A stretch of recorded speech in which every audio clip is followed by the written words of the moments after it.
We'll give it just another minute or two for some folks to come in, and then we'll get started. How's everybody doing? So we decided that the chapel is not air conditioned. We decided to invest in bringing in some air conditioning for move-in, which we generally do every year, but we really debated, and I got to tell you, I'm really glad we made the investment.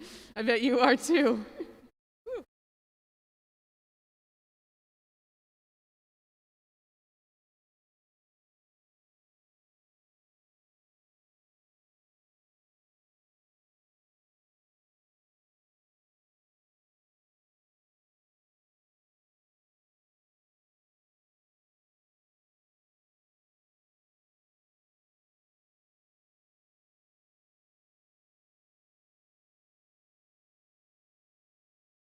Good afternoon.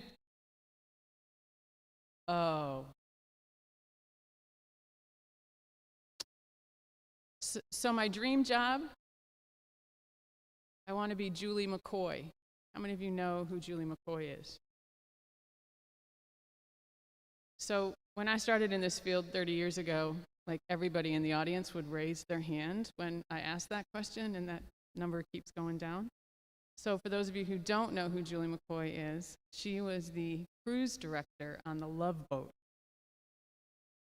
And being a fan of cruises and a fan of the Love Boat, my dream job, well, actually, this is my dream job for now. My next gig will be a cruise director, and part of the success of a cruise director is how much energy they can build in a room. So can we try this again? Hi, everyone. How you doing? Nice. I love it. So for those of you who don't know me, my name is Donna Eddleman, and I have the privilege of serving as the University Dean for Student Affairs at the University of Redlands. First, the bad news. We are not giving away free tuition for 4 years to anyone in the room because no one sat on the front row. You were very close. You were very close. Sorry. The second thing is, I have to tell you that this is a little awkward standing up here with the mask on, and I'm trying not to move, which is not in my nature because of the live stream, and my glasses are steaming up. So I'm going to do my very best to deliver a message to you and hopefully have you think critically about what I think is a really important relationship, and that is the relationship between you and the University of Redlands, people like me. Because I think the stronger that relationship is, we know the more likely your student is to be successful and graduate from the institution and grow a whole lot in the process. So, with that in mind, let's start with probably what's most significant this afternoon, and that is, congratulations. You made it here. Did some of you wonder if you would? Yeah? Are some of you still wondering what the heck? How many of you, this is your first child you've dropped off, ever? First one going to college. How many of you, second? Third? Fourth? Okay.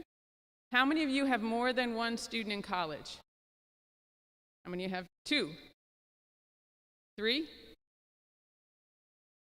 4? Okay. How many of you are a legacy of the University of Redlands? How many of you graduated from here? Thank you. Congratulations. Glad to see you back. And how many of you have more than one child at the University of Redlands? Very smart people over here on the right. Very smart. There was a gentleman I met earlier, and he has 3 children at the University of Redlands right now. We thanked him for his tuition payment. So, anyway, like I said, what I want to try to do is to talk a little bit about the role that we hope you will play specific to the success of your student. And because this really is the start of an incredible journey. And we know that it will be much more successful and much more meaningful if you are engaged in ways that can be not just helpful to your student, but helpful to us as an institution.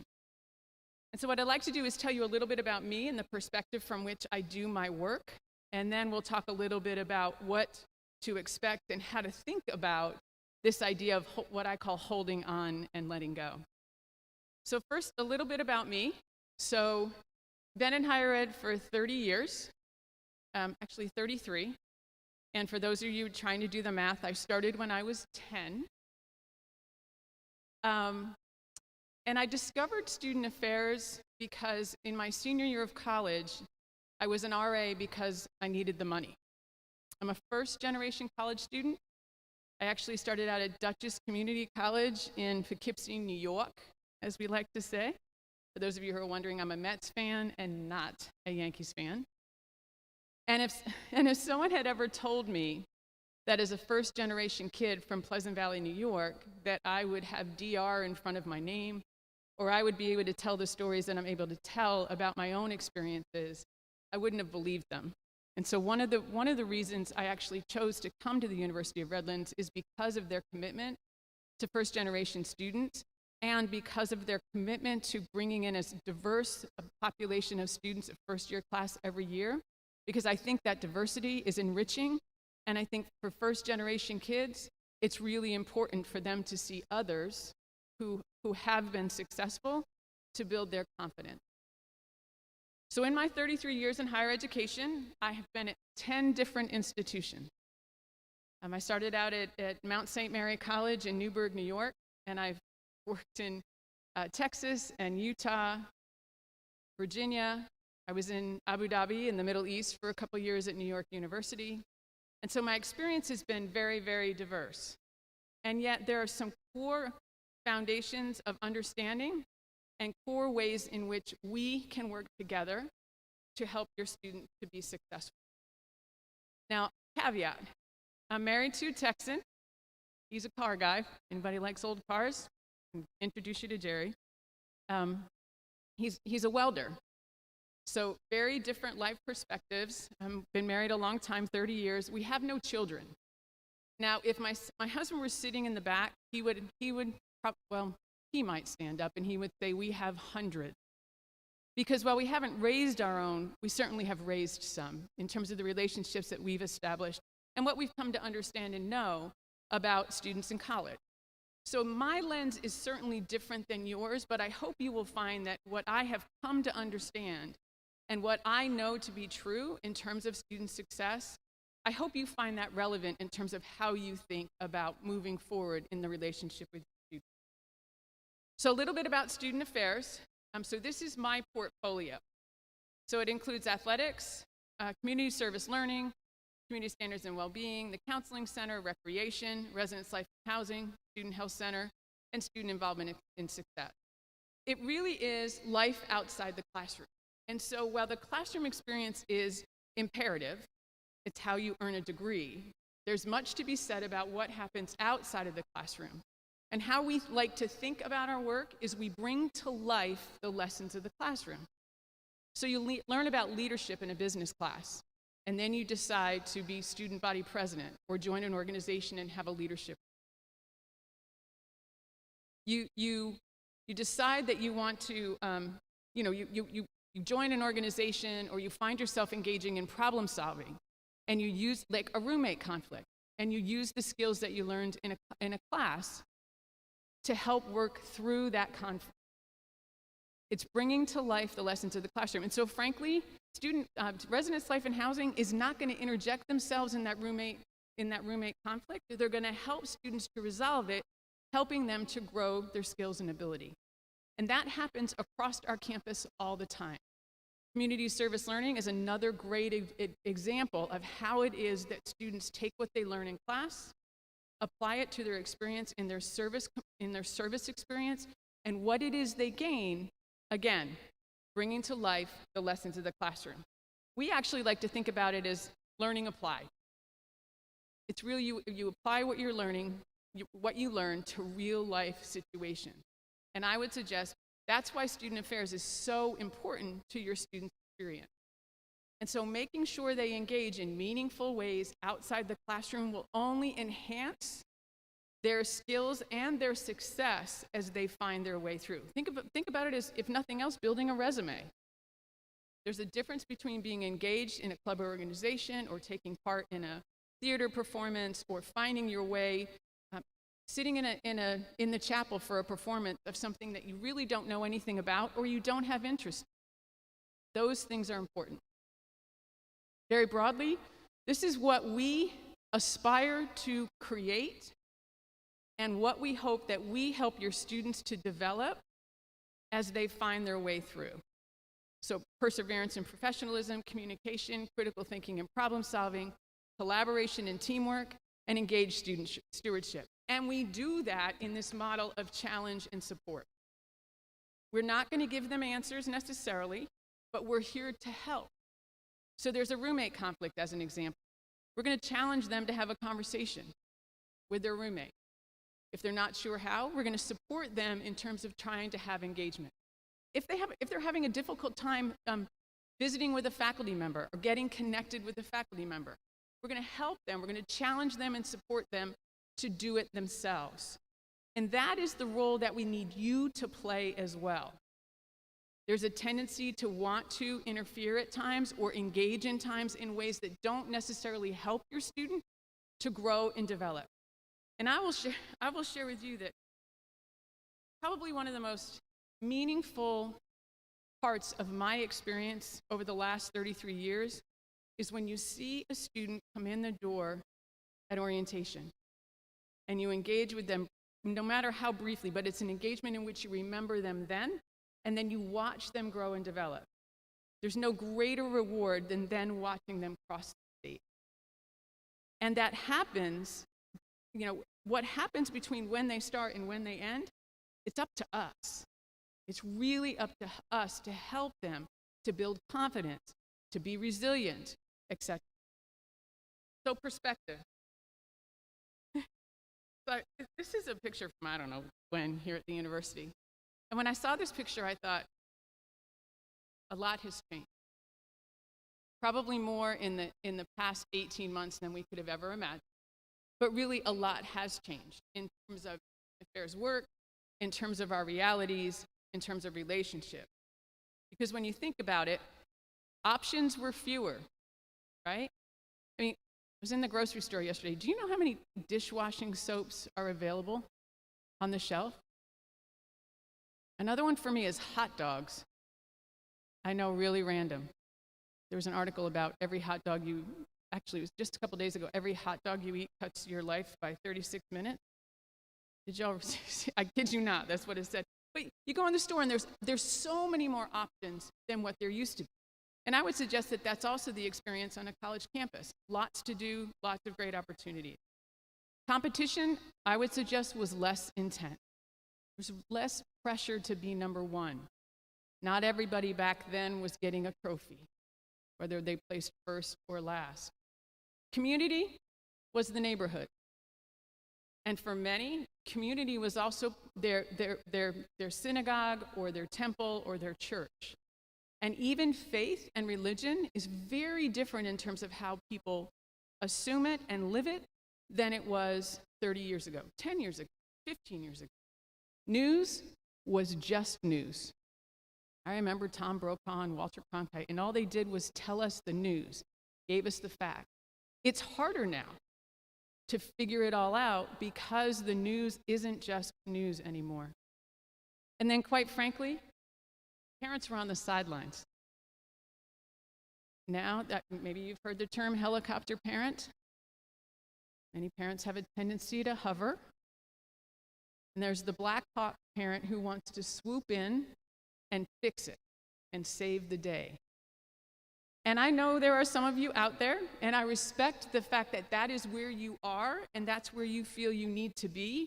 But one of the things I need to challenge you to think about is how do you step away? How do you start to allow your students to grow independent? It's something to be thinking about. Uh-oh. Sorry. Tech folks aren't surprised up to the right that I just did that. And then there's the whole piece about communication. When I was in college, I called home every Sunday night. I shared the phone on the wall with the dial with 5 other women in my suite, And so we negotiated who was going to call when. And so I got Sunday nights at 7 for 45 minutes. And I took 7 because, if you remember, after 7 o'clock it was cheaper. The rates were cheaper. And so I would call, and Dad would be on one phone, Mom on the other, and we would catch up. I wrote letters to families and friends. How many of you think your student has written a handwritten letter to someone in the past 3 months? Things are just different. And that doesn't mean it's bad, it's just different, right? Was life more simple way back when? I think it depends on what lens you look through it. I think it depends on what your experience was. But it's certainly something to think about. I waited in line to register for classes. How many of you remember that? And you just hoped that behind that little tab, there was one card left because you didn't want that 8 o'clock class, by God. You wanted that 11 o'clock class, right? Very different now. Registration is online, in some ways on demand. I went to the library to do research. Some of your students may have never been in a library, right? Because it's so easy to be online and get what you need. And I met with faculty face to face. Now, admittedly, this past year has been quite unique, but those face-to-face relationships don't necessarily happen. Much of it is done through email, right? You just send a letter to your advisor, they send it back, a faculty member. So it's different. And again, different isn't bad, it's just different. But it's different because of how we are able to communicate. All of the technology, and admittedly, there's much to be thankful for in terms of technology over the past 18 months. When you think about what we were able to do and accomplish, there's much to be said about that.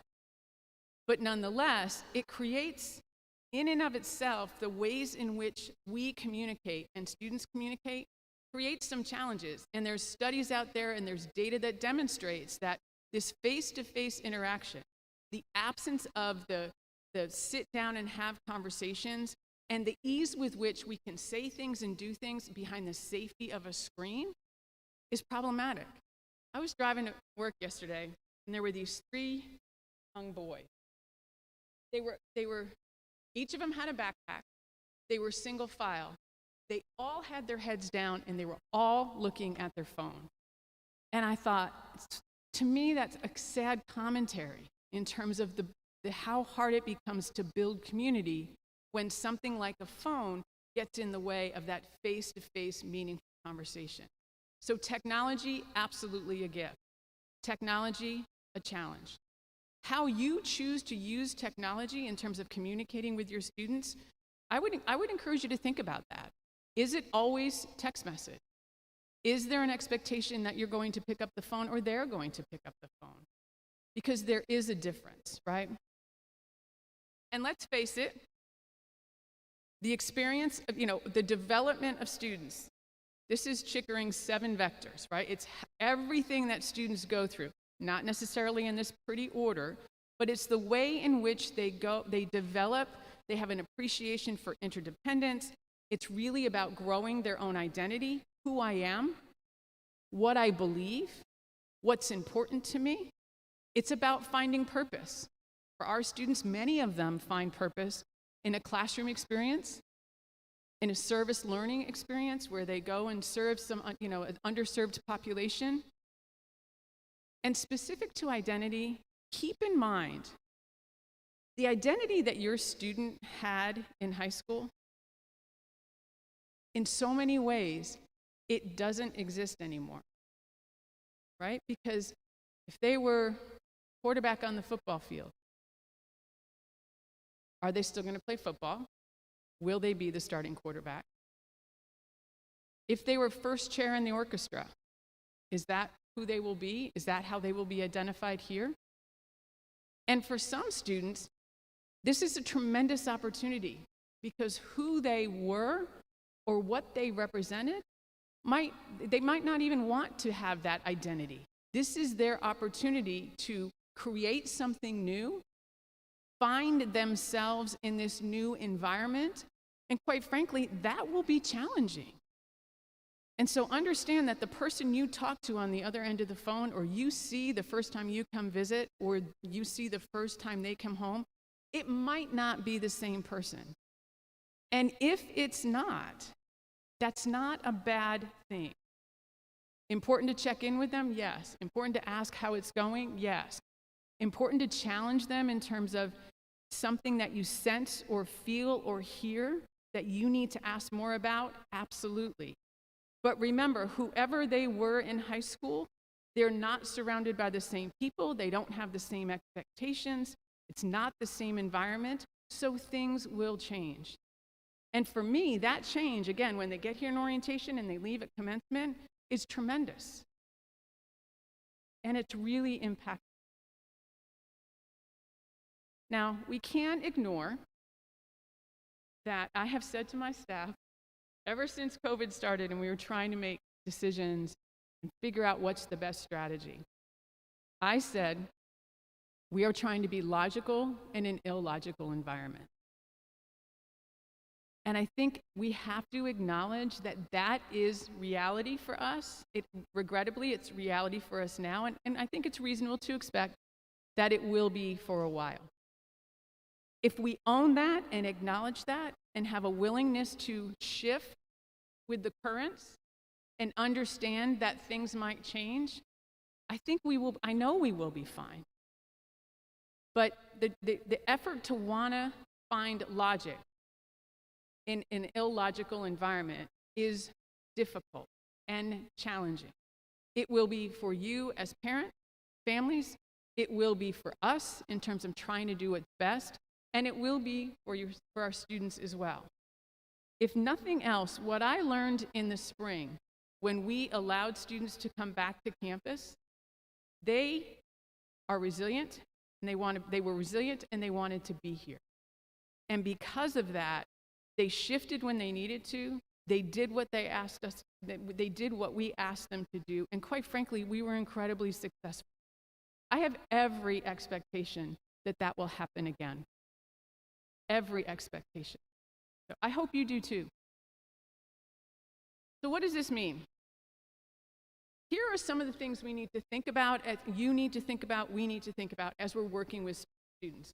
One of the challenges of social media is what I call profiles of perfection. Because let's face it, generally what you see on Facebook is all really good stuff, right? And generally the stories people will tell you is about how great their trip was, how great X is, how great Y is. And these profiles of perfection can impact how it is that students see themselves and experience themselves when they're not having a really good day, or they're struggling in a class, or they and the roommate, relationship is not healthy.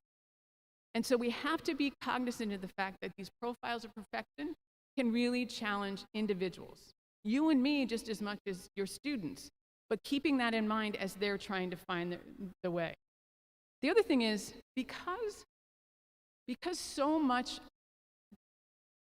life generally, I don't want to say life was easier, but students being able to bounce back from challenges, being resilient, the data says that this generation is not as resilient as yours was or mine was.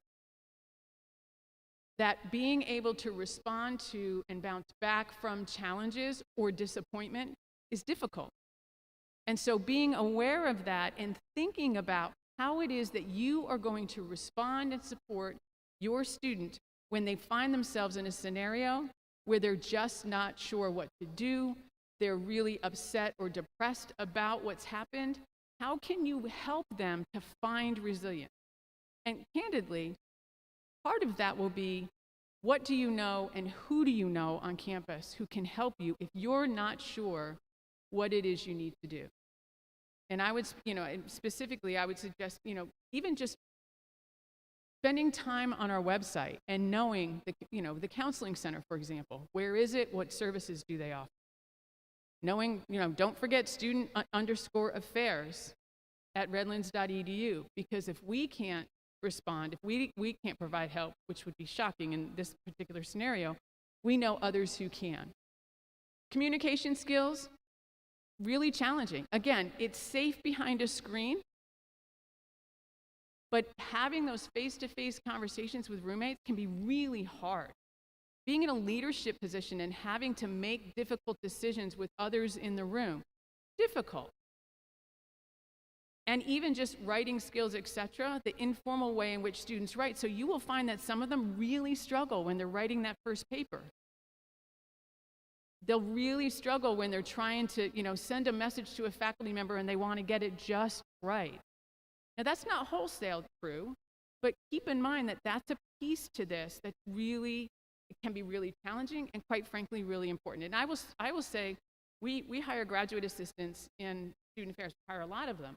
And I would say one of the skills that is lacking is the ability to write well. And that's because communication is very different. There isn't that expectation. So profiles of perfection, a lack of resiliency, and communication skills. Keep those things in mind as you're trying to help your students. And then there's,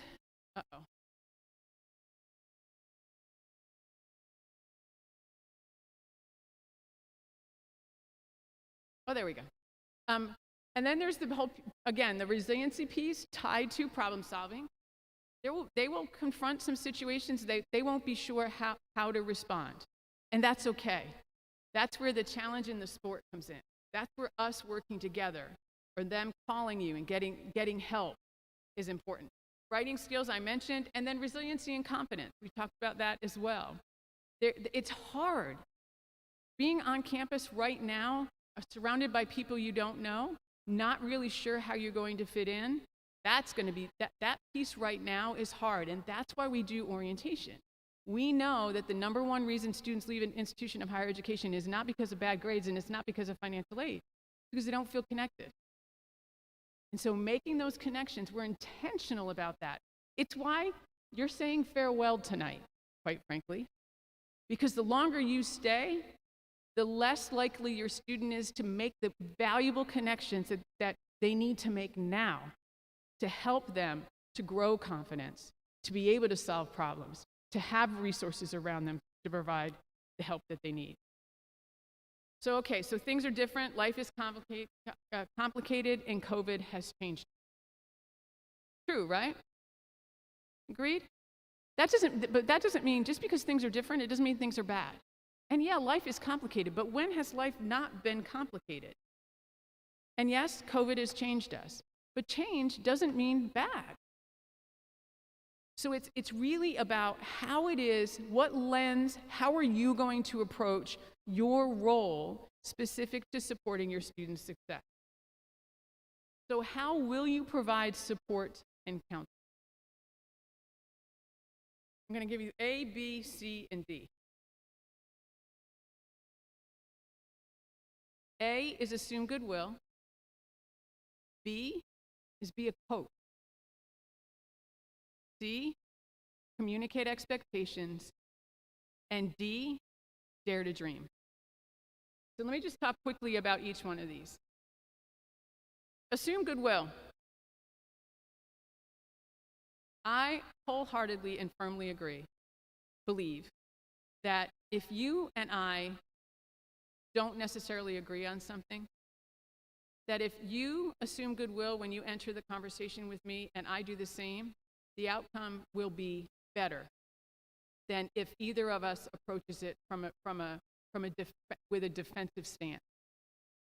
And here's a news flash for you. You might want to write this down, but it will never be the University of Redlands' intention to make life difficult for your student. Sometimes, could we do better? Absolutely. Sometimes, might something not work? Absolutely. So when you are confronting that situation, or you're trying to help your student confront that situation, what I ask is that you ground your student, and we will work on this too, that you ground your student in a philosophy that assumes goodwill. If the ID system doesn't work tomorrow when they're walking, when they're going in for breakfast, assume goodwill. If registration, if something happens with their registration, assume goodwill. Because if we start there, we will get to a much better place. And I will tell you, I know the past 18 months have been really hard. And so assuming goodwill in some circumstances has been hard too. But I promise you, and I see a lot of head shaking, it can make a difference. So assume goodwill and encourage your student to do the same as they're finding their way. They're frustrated with a faculty member, or the friend down the street did something or whatever. Again, A, assume goodwill. B, be a coach. And what do coaches do? They advise, they counsel. They don't solve the problem. They stand on the sidelines. They encourage, right? Now I know for some of you that will be really hard. But for your student to get from where they are to where they need to be successful takes that approach. That approach is invaluable. Don't answer the question. Coach them as to how they find the answer. Communicate expectations. This one for me is, I had a student named Jonathan Janis. Love that guy. Student body president, terrific family. And Jonathan's mom came to graduation, and she was talking actually about this presentation, and she said, you talked about communicating expectations, and I thought I did that really, really well until Jonathan came home with an earring in his eyebrow. He had not communicated that expectation very well, and it's not what she expected. And my comment was, well, that's the only way in which Jonathan disappointed you in 4 years. You did pretty good, and he did too. If you have certain expectations of your student, do they know what they are? Have you sat down and had that conversation? Whether it be about academic expectations, how you're going to communicate with each other, whether or not they can go anywhere but home for Thanksgiving. What are your expectations, and how are you communicating them to each other? What are yours and what are theirs? Because if you don't have a foundation from which to grow expectations and understanding, you could find yourself to be very disappointed, and they could too. So whether it be, before you leave today, or over the phone, or it shouldn't be your next visit, but have those conversations. And maybe start with the simple ones. How do you want to learn about grades? You going to wait for the transcript? Or is it better for them to tell you ahead of time? And then, dare to dream. One of the things I regret, and I chalk this up to my first generation status and just not knowing, I never studied away. This institution, every student can study away. There is a way to make that happen. If they decide they want to change their major and you're like, oh my gosh, maybe there's a compromise. Maybe it's a minor, maybe it's a double major, or maybe it's just yes. So oftentimes I find that parents struggle with the decisions, and sometimes it's really just about letting students dream. Even if it's not what you want, let them try. So assume goodwill. Mistakes will be made. How will you respond? Be a coach. Good coaches motivate. They listen. They encourage. They challenge. They support. Let me give you an example of, let me just give you a be a coach example. So again, first generation college student. I went community college my first 2 years. My last 2 years I went to State University of New York at Albany. I'd never failed a test before, and I failed a test. And so Sunday night, 7 o'clock, I call mom and dad. Dad's on one phone in the bedroom, mom's on the phone in the kitchen. And great conversation. And then my dad asks, so how's school going? Silence. Donna Marie, how's school going? And I start to cry because I'd never failed an exam before. And I told him. Another pregnant pause. And my father's response. Now, my dad was a really simple man. And he said to me, he said, Donna Marie, is it really going to matter in 5 years that you failed an exam?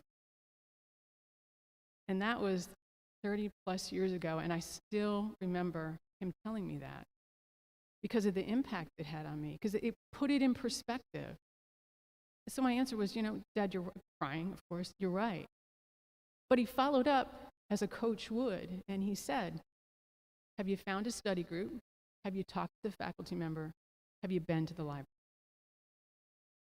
My dad didn't know it, but he was a really good coach. And then again, communicate expectations. What are your expectations? Do they align with their expectations? And what are non-negotiables? For some of you, coming home at Christmas or Thanksgiving or other holidays that you celebrate, that might be non-negotiable. You expect them to be there. Tell them now, because otherwise on that day that they call you and say, oh, I'm not coming home for Thanksgiving because Susie and I are going to go to X, you're going to be disappointed. And I have to tell you, in my entire career, that seems to be like the biggest disappointment for families. My mother doesn't know yet, but I'm not coming home for Thanksgiving, and she's going to be disappointed. So again, what are your expectations? And then again, dare to dream. What would you do if you weren't afraid? And maybe you ask your student that when they're debating about something. And then when you're trying to figure out how to react and how to respond, ask the question, is this about me or them? If it's about you, you need to ask yourself why, and ask yourself, is it possible for me to make this about them? Because yes might come easier. And quite frankly, no might be the better response. It just depends on what the ask is. And then what might it mean if I said yes? Again, assume goodwill, be a coach, communicate expectations, dare them to dream. So here are my takeaways. We are partners in success. The work that I've just talked to you about doing, we do the same. When we sit down with your student, and I would suggest faculty, we means everyone at this institution, faculty and staff. We are partners in success. We will have the conversations with your student that help them to find their way. We will help them on their journey. And what's so nice about this campus and the size of our institution, it's really hard for a student to get lost. Somebody will know. Somebody will find them. There's a faculty member down here, Dave Schrum, and he's shaking his head because it's true. There are all kinds of ways in which we connect with students, whether it be a care team or an RA, whatever it is. Their journey will be different. And different isn't bad. It's just different. And so how you respond, how you support, when you reach out, those are the types of things that you have to consider and think about. And then let's face it, it's complicated. COVID has made it even more complicated. And that's why this relationship, this partnership, is probably more valuable and significant than ever before. I hope that what you have found is if you emailed Student Affairs or you emailed RLH or you picked up the phone and called somebody, that what you have found is we have tried really hard to respond. Now, I will tell you, the volume of calls, just because of everything's happening and the emails, has been really high. And I will admit myself, my response time has not been great, but it's not for a lack of trying. But you should not hesitate to reach out if you need some help in your role as a coach. If you have a concern and you're just not quite sure what to do, because we're partners. We're partners in student success. And I will tell you, the outcomes are tremendous. 33 years of stories. John McNaughton is now an assistant professor at Texas Tech in student affairs. He was student body president. Jonathan Janis, Mr. Eyebrow Ring, He's now some big designer out of LA. Sabrina Nunn just graduated this past year, student body president. She's now got a great job at Esri.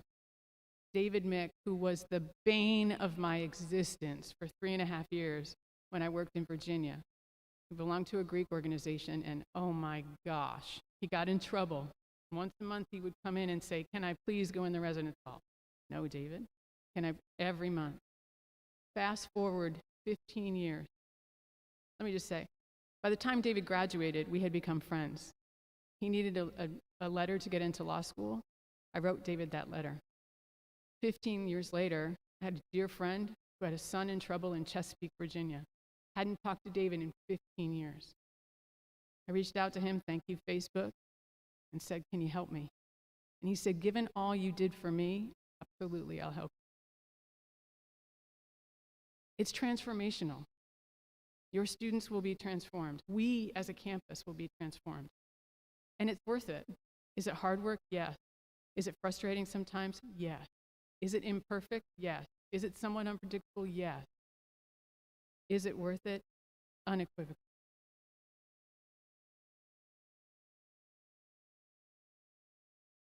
And it gets us there. The most significant day on our campus. I'm looking at people like MJ who works her butt off to make it happen.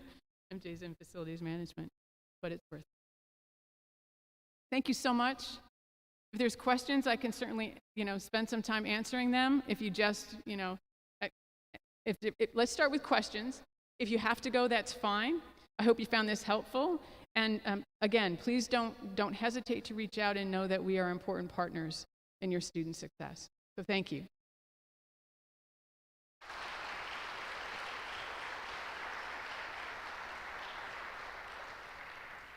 Do we have questions? And it could be about anything. I can't promise I can answer everything, but I can sure try.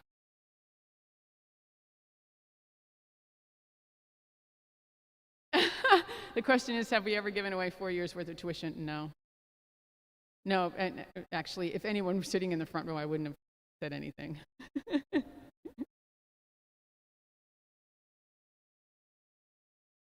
Other questions?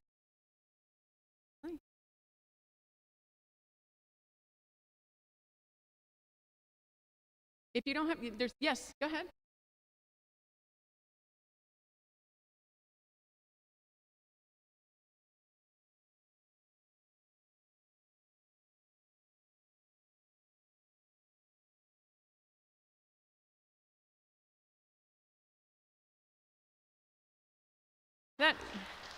I must say, I really appreciate that a lot.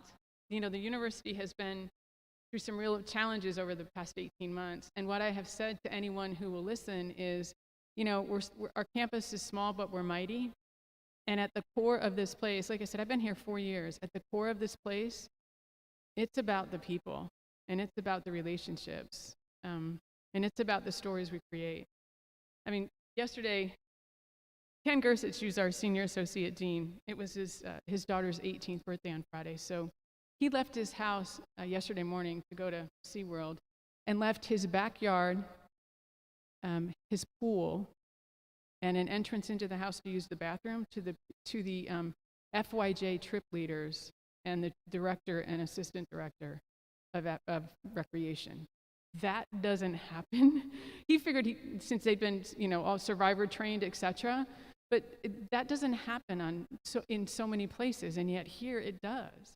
First-year seminar faculty will have students over to their house, and we support that. We actually give them resources if they want it to have students over to their house.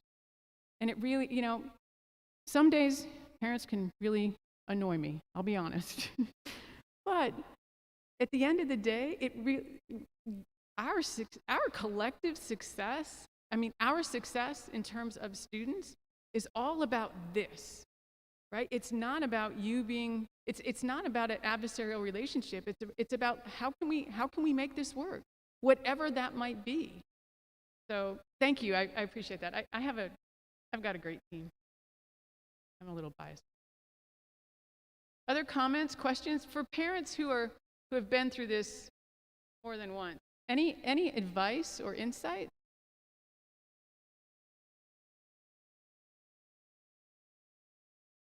Yes. I'm going to have Jameson come over because he's got our microphone.